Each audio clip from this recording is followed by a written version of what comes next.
사무엘하 세 번째 시간 되겠습니다. 지난번에 다윗의 그 부흥, 하나님께서 우리 사람들을 사용하실 때 큰 은혜를 더해 주셔서 부흥하는 그런 체험을 하게 하시는데요. 그 부흥은 전적으로 하나님의 은혜다 하는 것을 지난번에 말씀드렸습니다. 그 하나님의 은혜에 대한 우리 사람의 반응이 있어야 되겠죠.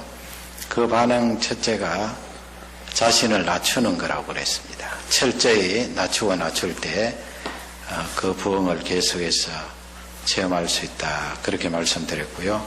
오늘은 나머지 두 가지 7장, 9장을 통하여서 살펴보기를 원합니다. 먼저 7장인데요. 7장 내용은 이 부흥과 연관해서 이 다윗이 하나님에 대한 생각으로 가득했다 하는 것을 잘 나타내 주고 있습니다. 우리가 이 육신을 가지고 있는지라 이 세상에 살다 보면 하나님에 대한 생각들을 잊어버리고 깊이 빠질 때가 있는데요. 다윗은 그 삶 속에서 부흥 체험하는 중에 하나님에 대한 생각들로 가득했다 하는 것을 7장 말씀에서 우리에게 잘 알려주고 있습니다. 7장 1절을 우리 다 같이 읽도록 하겠습니다. 여호와께서 사방의 모든 대적을 파하사 왕으로 궁에 편안히 거하게 하신 때에. 거기 주어가 하나님이라는 것을 잘 알려주고 있습니다. 하나님께서 다윗 이스라엘에 있는 사방의 모든 대적을 파하시고 다윗 왕이 궁궐에서 평안하게 거하게 하실 때에 그렇게 되어 있습니다. 이 내용은 시대 순서대로 그렇게 6장, 7장, 8장 넘어가는 것이 아니고요.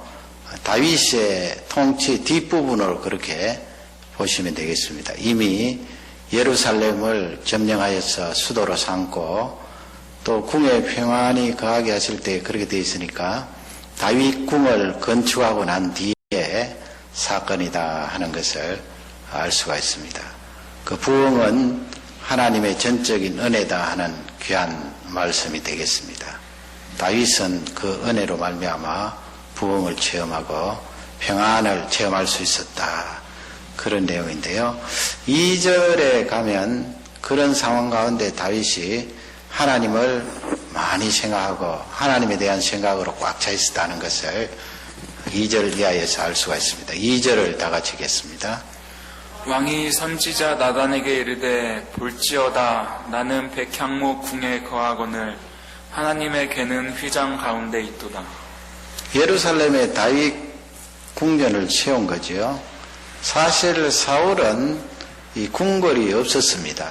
정식 궁궐이 없었고요. 자기가 살던 그 고향에서 베냐민 지파 땅에서 나라를 다스리게 되었는데 다윗이 여부수 족속을 쳐부수고 예루살렘을 다윗성이라 하고 그곳에다가 궁궐을 세웠는데 두로왕 히람이 많이 도와주지요. 레바논입니다. 거기에 있는 백향목을 지원해 주었기 때문에 백향목을 가지고 예루살렘 거기에 궁궐을 세우게 되었습니다. 대개 도시 또 궁궐이 있는 곳은 주위에 강이 흐릅니다마는 이 예루살렘은 강이 없어요. 강이 없고 700m 이상 되는 그런 고산지대에 있었습니다. 단지 물이라고는 산에서 나오는 그 샘물을 통하여서 생활을 하게 되는데 다윗이 거기에 수도로 정한 다윗성에서 궁궐 속에서 지내게 될 때 2절 말씀에서 우리가 읽었듯이 자기는 백향목 궁궐에서 향기 나는 나무 냄새를 맡으면서 평안하게 거하는데 하나님의 언약궤는 저 펄럭이는 천막 가운데 있다다. 물론 우리가 생각하는 텐트를 치놓고 거기에 하나님의 언약궤를 모셨다는 말씀은 아니에요. 모세가 처음 받았던 그 말씀대로 성막을 말하는 거죠. 그 성막 속에 하나님의 언약궤를 모셔놓고 바람이 불면 펄럭이고 먼지가 날리면 먼지가 다 안으로 들어오는 그런 천막 속에 하나님의 언약궤가 있도다. 자기 자신이 지금 생활하고 하나님의 언약궤를 모셔둔 그 성막을 생각하면서 하나님에 대한 생각으로 꽉 차 있었다 하는 것을 잘 알 수가 있습니다. 부흥은 하나님에 대한 이 생각 꽉 차 있는 사람과 무관하지 않다는 것을 우리에게 알려주고 있습니다. 뭐 숫자가 늘어나고 재정적으로 큰 영화를 누리고 그런 면 이전에 영적으로 우리 사람 개개인의 하나님에 대한 그 생각이 얼마나 팽배해 있는가, 그것을 부흥이라고 한다는 것입니다. 이렇게 다윗이 자기 자신에 꽉 차 있는 하나님에 대한 그 생각을 나단에게 이야기를 하죠. 3절 뒤쪽에 보면은 응답을 받기 위해서 나단에게 이야기하니까 나단이 임금님께서 생각하시는 그 좋은 생각대로 하십시오, 그렇게 이야기하는데, 물론 하나님께 응답받기 전에 그렇게 선지자가 이야기를 합니다. 하나님께서 나단을 통하여 다윗의 그 꽉 찬 생각, 하나님에 대한 꽉 찬 생각을 듣고 어떻게 답변을 하십니까? 다윗의 꽉 찬 생각 속에는 성전 건축입니다. 하나님 앞에 예배드리는 그 처소를 텐트 아닌 집으로 지어서 하나님 앞에 예배드리겠다는 그 중심이지요. 우리 하나님께서 6절, 7절 보면은 다윗을 향하여서 그렇게 반문을 합니다. 이 내용을 잘못 읽으면 어떻게 책망하는 듯이 그렇게 느낄 수가 있습니다. 그러나 하나님께서 다윗을 책망하는 내용이 아니고요. 먼저 6절을 다 같이 읽겠습니다.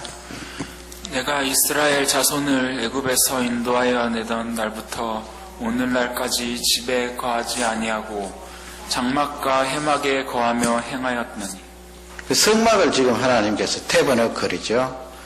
모세에게 시내산에서 허락하신 그 말씀대로 텐트입니다. 사실은 텐트로 딱 조직적으로 짜여져 있어서 광야로 이동하기 쉽도록 딱 접는다든지 고리로 낀다든지 그렇게 해서 그 성물들을 옮기게 되는데요. 하나님께서 이스라엘 백성들을 광야로 인도하여서 가나안 땅에 들어올 때까지 그 성막 속에 계시면서 이스라엘 백성들의 예배를 받으셨다, 그렇게 말씀을 하십니다. 7절을 다 같이 읽겠습니다. 무릇 이스라엘 자손으로 더불어 행하는 곳에서 내가 내 백성 이스라엘을 먹이라고 형한 이스라엘 어느 지파에게 내가 말하기를 너희가 어찌하여 나를 위하여 백향목 집을 건축하지 아니하였느냐 말하라. 이스라엘 백성들에게 가나안 땅에 들어오고 나서 아니면 광야 생활하면서 나는 이 우주를 창조한 창조주의 절대자인데 내가 임재하는 그 임재의 상징 성막, 성소를 어떻게 이렇게 펄럭이는 천막으로 만들었느냐. 너희들 나를 절대자로 알면 백향목을 찍어다가 그렇게 아름다운 전을 건축해야 되지 않느냐. 그렇게 말한 적이 있느냐 반문을 하는 거예요. 말한 적이 있느냐. 하나님께서는 자신을 낮추셔서 천막이 무엇입니까, 여러분?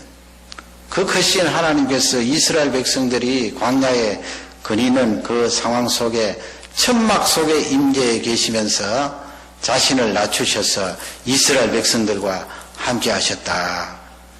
그럼에도 불구하고 나는 이스라엘 백성들에게 백향목으로 아름다운 전을 지어라, 그런 말을 한마디도 한 적 없다는 거예요. 내가 낮추고 내가 너희들과 함께 하기 위해서는 만족스럽게 그것을 다 수용하고 받아들였다. 그런데 다윗 너는 내가 말하지도 않고 지시하지도 않았는데 어떻게 자의적으로 그렇게 스스로 나를 위하여 성전을 짓겠다고 하느냐. 다윗을 지금 높여주고 계시는 거예요. 아무도 말하지 않고. 그렇잖아요. 모세가 하나님의 명령에 따라 성막을 정확한 치수대로 만들어서 다윗 시대까지 지금 오고 있는데, 모세가 하나님의 말씀을 받아서 지은 그 성막 누가 집으로 대체하고 지으려고 생각을 했나요? 아무도 생각하지 않았습니다. 그러나 다윗에게는 하나님에 대한 생각으로 꽉 차 있었기 때문에 그 성막 대신에 하나님의 전을 지어서 드리면 어떻겠냐. 그렇게 하나님 앞에 응답을 요구했다는 것입니다. 하나님께서 협조해 하시는 거죠. 그게 바로 부흥이라는 것입니다. 남들이 생각하지 못하고 얘기하지 못했던 그런 것을 하나님 앞에 제시하면서 하나님을 기쁘시게 하는 다윗의 그 꽉 찬 생각, 그것을 귀하게 보신다는 거예요. 그 뒤로 하나님께서 계속해서 8절 9절 내려가면서 다윗에게 복을 선언하십니다. 그 가운데 16절을 보시면 우리와 연관된 말씀인데, 다윗에게 복을 주시면서 우리와 연관된 그런 말씀을 하세요. 이것은 다윗이 받은 축복뿐만 아니고 지금 현재 예수 그리스도를 믿는 우리 모두가 받는 그런 복입니다. 16절을 다 같이 읽겠습니다. 내 집과 내 나라가 내 앞에서 영원히 보존되고 내 위가 영원히 견고하리라 하셨다 하라. 다윗을 향해서 내 집과 내 나라를 그랬죠. 그것은 뭐 이스라엘, 지금은 갈라지기 전이니까 이스라엘 나라, 그 집이 영원토록 견고하겠다. 깨어지지 않고 망하지 않고 영원토록 하겠다, 그런 말씀이고요. 거기 위라는 말씀은 다윗의 왕자리죠. 그 왕자리가 계속해서 지속이 되겠다.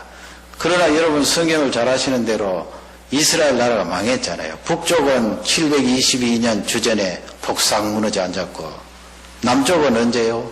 주전 586년에 바벨론에 의해서 멸망을 당했는데, 그러면 하나님께서 다윗에게 그렇게 언약하시고 약속하신 말씀이 틀렸는가? 아니에요. 이스라엘 나라와 유다 나라는 멸망을 당했지만은 거기서 말씀하는 집과 나라, 다윗의 위는 메시아의 나라를 말씀하고 있어요. 메시아의 집을 말씀하고 있어요. 메시아의 그 왕권, 이 우주의 왕이신 메시아를 통하여서 온 인류와 회복을 체험할 것이다 하는 그 구속을 지금 말하고 있는 거예요. 다윗에게 복을 내리면서 그 후대에 다윗의 혈통을 통하여 오실 메시아에 대한 귀한 말씀을 허락하고 있는 것입니다. 이 말씀이 그대로 실행이 되었지요. 지금 보세요. 정리를 하면 다윗이 하나님께서 나누어 주신 그 부흥의 은혜를 체험할 때 하나님에 대한 생각으로 꽉 차 있지 않습니까? 그것을 보신 하나님께서 다윗에게 지속적인 부흥의 은혜를 다해 주시는데, 우리 인생에게 가장 중요한 메시아에 대한 그 언약을 다윗을 통하여 우리에게 허락하십니다. 다윗을 출발을 해서 그 메시아 나라, 메시아의 왕권이 우리에게 임할 것을 말씀을 하고 있는 것입니다. 그림을 하나 보시죠. 어떻게 생겼습니까? 무엇 같아 보입니까? 대충 짐작을 하시겠죠. 무슨 그림 같습니까? 저건 그림이 아니고요. 실물을 사진으로 찍은 건데, 그 실물의 타이틀은 황소의 머리입니다. 황소 머리같이 생겼죠. 뭘 가지고 저렇게 황소 머리를 만들었는가? 피카소라는 사람 아시죠? 그분이 길거리를 이렇게 다니다가 자전거를 발견했어요. 어떤 사람이 타다가 못 쓰게 되니까 길거리에 버린 그 자전거를 집에다가 가지고 와서 그걸 뜯었어요. 앞쪽에 있는 핸들 부분을 뜯고, 그리고 사람이 앉는 안장 부분을 뜯어서 앞쪽에 핸들을 거꾸로 저렇게 딱 갖다 얹어서 만든 것이 바로 피카소의 황소의 머리예요. 황소의 머리. 황소 머리처럼 생겼잖아요. 저게 50년 뒤에 억션에 들어가는데 가격이 얼마나 갔는지 아세요? 한국 돈으로 300억 원. 여기 달러로 바꾸면 한 30밀리언 정도 되죠. 30밀리언. 피카소라는 사람이 그 못 쓰게 된 자전거를 그냥 뽑아서 자기 생각하는 아이디어로 예술적인 의미를 부여해서 그냥 딱 하나 바꾸었는데 값어치가 그만큼 나와요. 여러분, 우리 인간의 머리에서 나온 그런 한 작품도 그렇게 가치를 부여하는데, 이 우주를 만드신 하나님께서 우리에게 터치하셔서 부흥을 체험하면 놀라운 인들을 감당할 수가 있습니다. 우리에게 있는 중요한 반응은 다윗처럼 하나님에 대한 생각으로 꽉 차 있어야 돼요. 그렇지 않은데 어떻게 우리가 부흥을 체험할 수가 있습니까? 그 부흥은 내가 일으키는 것이 아니고 하나님께로부터 주어진 것인데 하나님에 대한 생각으로 차 있지 않으면 그 하나님의 부흥을 우리가 어떻게 체험할 수가 있습니까? 부흥은 전적으로 하나님의 은혜다. 다윗의 이 반응을 오늘 저녁도 묵상하면서 배우자는 귀한 말씀이 되겠습니다.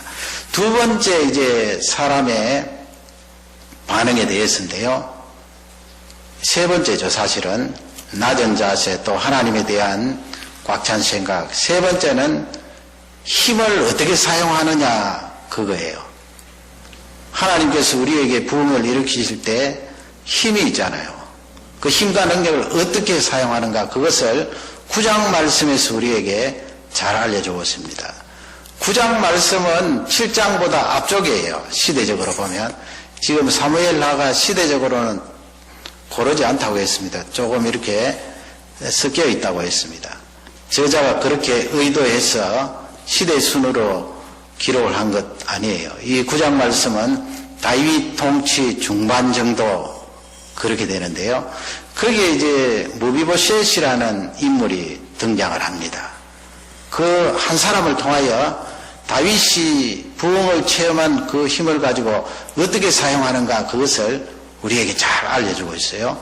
1절을 먼저 봐드리겠습니다. 다윗이 가로되 사울의 집에 오히려 남은 사람이 있느냐? 내가 요나단을 인하여 그 사람에게 은총을 베풀리라. 다윗 통치 중반이에요. 다윗이 뭐 블레셋, 암몬, 모압, 위쪽에 아람, 아래쪽에 에돔 다 쳐부었었잖아요.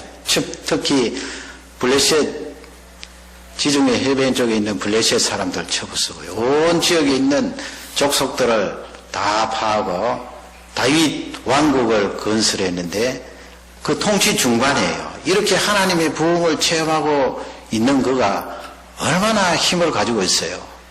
굉장한 힘을 가지고 이스라엘의 대단한 부흥의 시기라고 그렇게 성경은 기록을 하고 있는데, 그럴 때 이 다윗이 요나단을 생각한 거예요. 요나단은 사울의 아들이잖아요.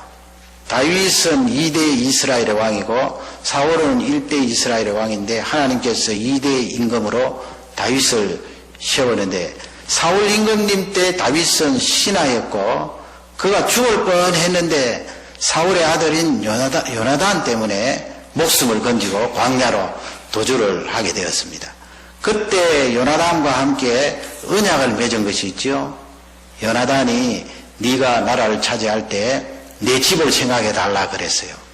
다윗이 나라가 평정이 되고 주위에 있는 족속들을 다 파하고 나서 그가 마음속에 들어온 것은 요나단을 생각한 거예요.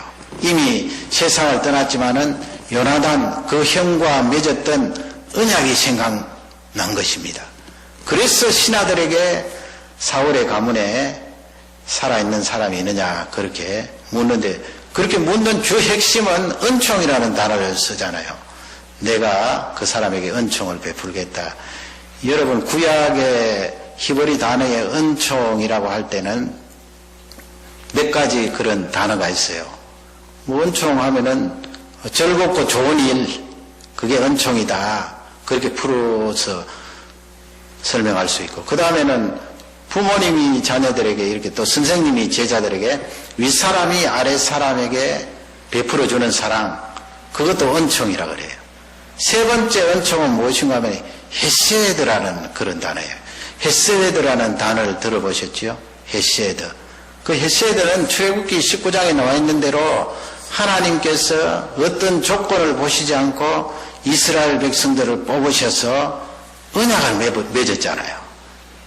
너희들은 내 백성이다. 나는 너희들의 하나님이다. 그건 은총이에요. 변함없는 사랑이에요. 하나님 그것을 어떻게 입증하실 수가 있습니까? 그렇게 사람들이 물으면 나는 이 우주를 만드신 창조주요, 절대자요, 그 우주 가운데 사람, 너희들을 만든 창조주다. 말씀으로 너희들을 만든 나라는 이 존재가 말씀으로 너희들과 약속을 한다. 그게 바로 언약이에요. 언약. 그걸 신실한 사랑이라 그래요. 변함없는 사랑. 그 근거는 하나님의 말씀에 의해서 언약을 맺었기 때문에 100% 1000% 확실한 거예요. 지금 다윗이 은총을 베풀리라 그 말씀은 헤세드라는 단어를 사용했어요. 요나단과 맺었던 그 언약. 요나단과 맺었던 언약 생각하면 하나님 앞에서 맺었던 언약 아니에요. 요나단이 다윗을 인정했잖아요. 하나님께서 그에게 허락하셔서 기름을 부으셨고, 요나단이 왕자이지만은 요나단을 선택하지 아니하시고 다윗에게 이스라엘의 왕권을 맡기신 그 하나님 앞에 맺었던 언약이기 때문에 다윗이 그것을 기억하면서 헤세드의 사랑을 베풀리라. 따지고 보면 다윗이 하나님께 받았던 그 사랑을 지금 생각하는 거예요. 내가 지금 현재 이렇게 나라가 부강하고 양치기했던 내가 이스라엘의 왕이 되었던 이 놀라운 은혜는 바로 하나님께서 나에게 허락하셨던 신실한 그 사랑 때문이었다. 그러므로 내가 힘이 있지만은 여러분 왕이 얼마나 힘이 있습니까? 지금 다윗은 가장 잘 나가는 때예요. 말 한마디 탁 떨어지면 사람의 목숨은 자기 마음대로 할 수 있는 거예요. 그렇게 힘이 있는 그때에 하나님께 받았던 헤세드, 그것을 사울의 집안의 사람에게 베풀겠다, 그렇게 고백을 하는 것입니다. 얼마나 아름답나요? 3절 말씀에 가면 누가 거기에 대해서 설명을 하죠. 우리 3절을 다 같이 읽겠습니다. 왕이 가로되 사울의 집에 남은 사람이 없느냐? 내가 그 사람에게 하나님의 은총을 베풀고자 하노라. 시바가 왕께 고하되 요나단의 아들 하나가 있는데 절뚝발이니이다. 요나단의 아들이 딱 살아남아 있지요. 하나님께서 살려두셨어요. 사울과 요나단 또 말기스와 사울의 아들들 전사할 때 이 왕실에 있던 사람들이 도망을 했습니다. 도망해야 되는 것이 블레셋이 계속해서 밀고 들어오면 왕실에 있는 사람들 잡을 거니까. 유모가 이 머비보셋 요나단의 아들을 아주 어릴 적이에요. 안고 도망을 하다가 땅바닥에 떨어뜨렸어요. 그래서 이 머비보셋은 한쪽 다리가 아니고 양쪽 다리를 다 저는 장애를 가진, 지금은 청년이죠. 20살 넘은, 약 20년이 지났으니까. 그 청년이 있다는 거예요. 그러나 그 청년 머비보셋은 장애, 다리를 쓰지 못하는 장애가 있는 그런 사람입니다. 종이 보고를 하는데 다윗이 사람을 보내어서 그 머비보셋을 궁궐로 오게 하잖아요.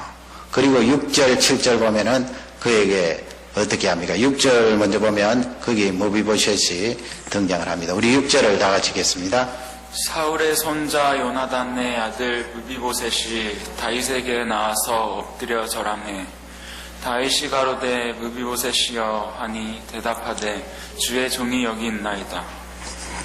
여러분 이게 좀 말이 지금 왕과 그 머비보셋 사이에 앞쪽 내용은 다 안 읽었습니다만 사실상 두려운 일이잖아요. 머비보셋이 왕이 자기를 불러 올렸는데 자기를 따지면은 사울이라는 1대 임금님의 후손이잖아요. 손자니까 아마 지금 이 왕이 나를 부를 때는 어떻게 나를 해야 하지 않을까 하는 그런 두려움이 있는 거예요. 이 세상 나라가 다 그렇잖아요.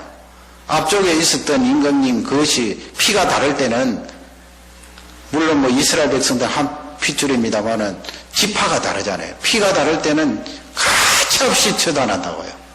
생명을 끊어버린데 두렵지 않겠어요?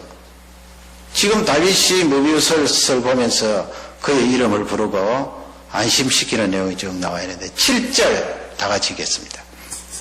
다윗이 가로되 무서워 말라. 내가 반드시 내 아비 요나단을 인하여 내게 은총을 베풀리라.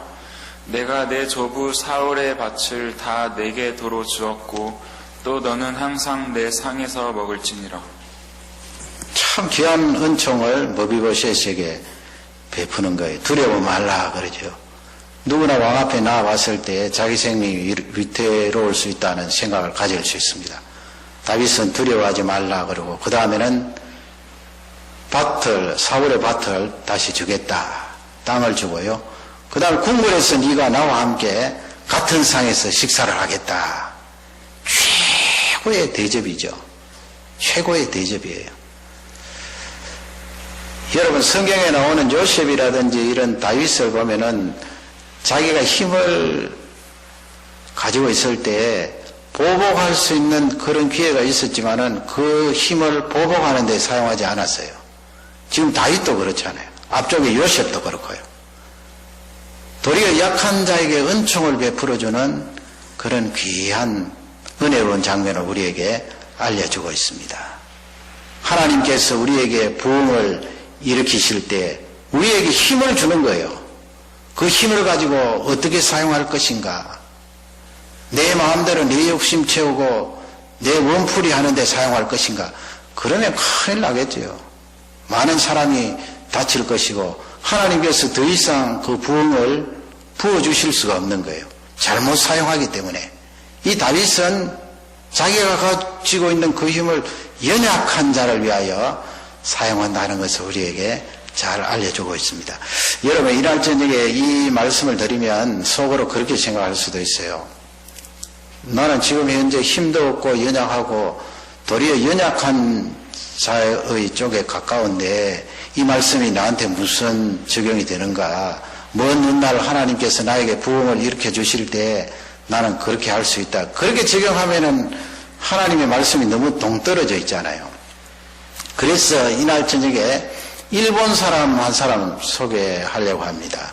요즘 한국과 중국 그리고 일본 사이에 관계가 몹시 좋지 않습니다만은 그 사람들의 잘못이 커요.